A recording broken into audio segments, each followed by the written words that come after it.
President Buhari, welcome back to the program. Thank you. Mr. President, you have asked the United States to help you in the fight against Boko Haram. What exactly did you ask in this regard? What do you need, and what answer did the President Obama give you? United States leaders of the G7 promised to do what they can to help Nigeria. So we have brought our requirements in terms of training, equipping, and intelligence gathering for Nigeria to be able to fight Boko Haram. And you mentioned the economy and the falling in oil prices over the last many months. How are you going to deal with that? Because that is really what your people want. My people, firstly, I believe they want the security in the country to be stabilized so that normal life, both in the southern part of the country where the militants are still sabotaging oil installations and kidnapping people and demanding ransom, and in the northeast of the country where Boko Haram is still active. This is the main preoccupation of Nigerians now, and is a realistic way of looking at things. Nothing will work until the country is secured. But despite your vows to tackle Boko Haram, there are reports in your own country that there have been at least 400 deaths by that group since you became president. Added to that, Amnesty International reports that your military has totally lost the credibility and trust of the people because of the systematic human rights abuses, the killing of some 8,000 people.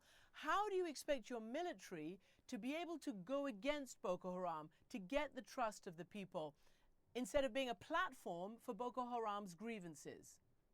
Well, I have just mentioned that under Lake Chad Basin Commission, we have agreed to form a multinational joint task force. So whatever happened before that decision was taken, we have to allow further investigation to verify the question of human rights abuse.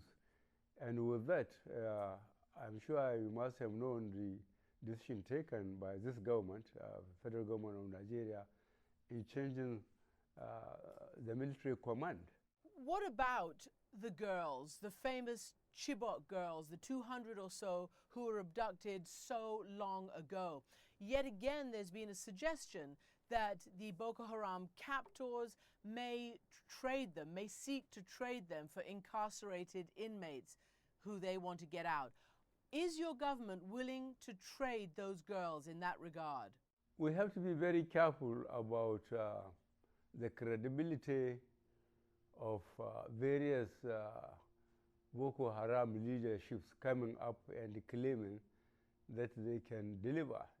We have to be very careful indeed, and this is why we are taking our time because we want to bring them safe back to their parents and to their school. So are you in principle against, or would you consider negotiating with Boko Haram if you can verify the credibility of those who approach you? I cannot be against it. I told you our main objective as a government is to secure those girls safe and sound back to their schools and rehabilitate them to go back to normal life. So if we are convinced that the leadership that presented itself can deliver those girls safe and sound, we will be prepared to negotiate what they want. Let me ask you, because look, you came to power on a platform that you would do better than the previous president in all regards: security, corruption, economy, etc. But there have been hundreds of people killed since you've become president. How can you do any better? I think I can be held to my promises for the next 3 3/4 years ahead of me. And I think 12 weeks or so is too early for anybody to pass judgment on my campaign promises. What about your campaign promise to root out corruption? If they turned out that some of the guilty ones were members of your own party or your own associates, would you crack down on them too? I just have to. There isn't going to be any party member or any personality that can escape justice. Mr. President, are you disappointed that President Obama is yet again not going to Nigeria, the biggest and most economically powerful country in Africa? I wouldn't say I was disappointed, but how I wished he will change his mind and go to Nigeria. Did you ask him? Did he say he would? Well, I asked him, I will send a formal invitation. So finally, let me ask you about a previous African leader, a former African leader, the former dictator of Chad, Hissène Habré, who is being tried, or at least they're trying to try him, in Senegal. Do you support that process of trying an accused African leader in Africa rather than at the International Criminal Court? Justice is justice, whether it is done in Africa or elsewhere in the world. The important thing is let justice be done. Whatever evidence the prosecutions has in Senegal, I think they should proceed to make it available